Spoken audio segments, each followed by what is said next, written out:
everyone, it's Clarice. As you may or may not know, one of my reading goals for 2016 was to borrow books. So today with this video, I'm going to be talking about how I did with this goal. I'm going to be doing videos like these for every single one of my reading goals this year. So in case you're interested in them, I will link them down below, at least the ones that are currently out. I'll try to update the list. So anyway, as mentioned, the goal that I'm going to be tackling today is my goal to borrow more books in 2016. In total, I was able to finish reading 13 books that I borrowed, and I'm also currently reading one, though I'm assuming I'll finish it before the year ends. But I wanted to get this video up already. So the 13 borrowed books that I read were the following: The Shadow of the Wind by Carlos Ruiz Zafón, We by Evgeny Zamyatin, Chronicle of a Death Foretold by Gabriel Garcia Marquez, The Girl with the Dragon Tattoo by Stieg Larsson, Elmer by Jerry Alangilan, Persepolis 1, The Story of a Childhood by Marjan Satrapi, Persepolis 2, The Story of a Return,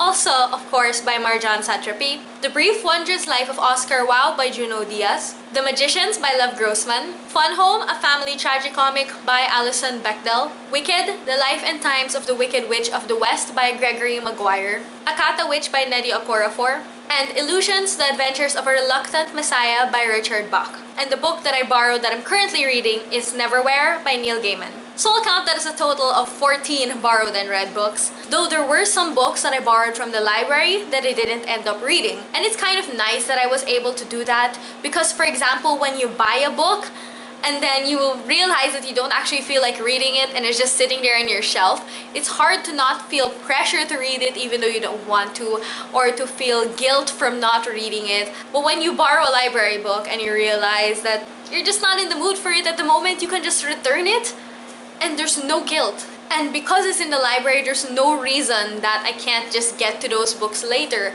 if I want to. Again, different from when I buy a book because it makes me feel bad. What if I give it away and then later on I realize that I want to read it again? Will I have to buy it again? So at least with library books, it's a totally different thing. Another thing that I find nice about reading books from the library is that you can still buy the book after if you realize after reading it that first time that you love it. You know, there are lots of books that I read from the library that I read and I appreciate my time with it. I enjoyed reading it, but there's no reason for me to buy it. It was nice reading it once, but there's no reason I need to own it. And I returned them. But there were other books that I enjoyed reading so much that it made me want to buy a physical copy of it later on. Which is nice because once I do buy it, I don't feel that guilt of not reading a book that I bought because I already read it. And I don't feel like my money is wasted at all because I know that the book is worth that money because I already read it and I already loved it.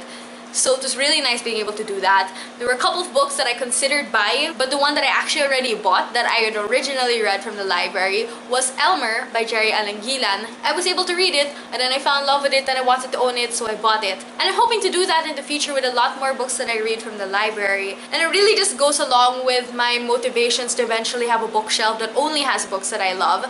And being able to borrow books from the library and read them first to see if I actually do love them before buying them really helps with that. This year, I was also very pleasantly surprised to see that there were a lot of books that I found in the library that I was genuinely interested in reading, books that I would have bought otherwise if I didn't know they were in the library, and that just surprised me. Because in case you didn't know, I live in the Philippines, and unfortunately, at least based on the videos that I've seen, our libraries aren't as nice as the libraries in the United States, for example. I've never been to a public library. I don't really know of any. And from what I know, for the most part, public libraries here just aren't very good in terms of having the books that I would actually want to read. I don't think they're very well funded. Again, I haven't done intensive research on this, so I can't really know. I talked about this and my experience with libraries and my impression of what libraries were a bit more on my video about libraries and privilege, which I'll link on the screen in case you want to see it. But generally, the only good libraries that I know of are libraries in schools, and I'm fortunate enough to be in a university that has a really good library. But since it's a university library, the emphasis is really on more academic books and not on books that you read just for fun. So I really thought I'd only be able to borrow classics or that sort of thing from the library, which I was kind of okay with. I ended up being able to find a lot of books that, again, I was genuinely interested in reading, and I actually have a whole list of books on my notebook that I intend to borrow one of these days.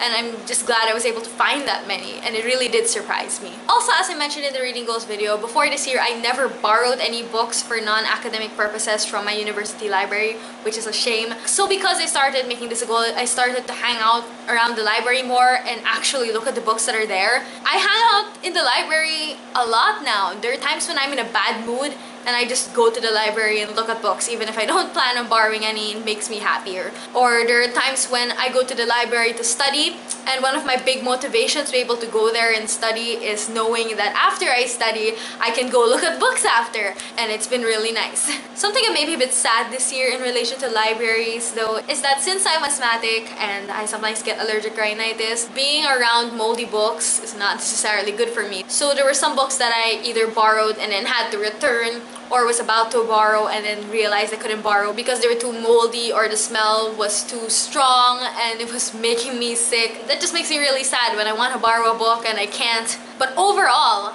I borrowed a lot of books this year. As mentioned, I was able to read, or will end up reading, 14, but there were still a few books that I borrowed and didn't actually end up reading.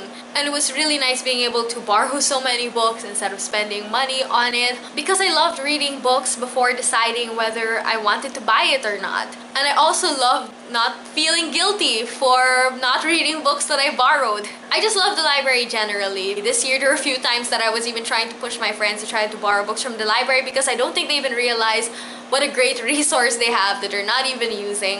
And I'm just so glad that I discovered that love for the library this year through this reading goal. So how do you feel about libraries? Do you normally borrow books or buy books, or do you do some sort of combination of the two? Anyway, thank you so much for watching and I hope to see you next time. Bye!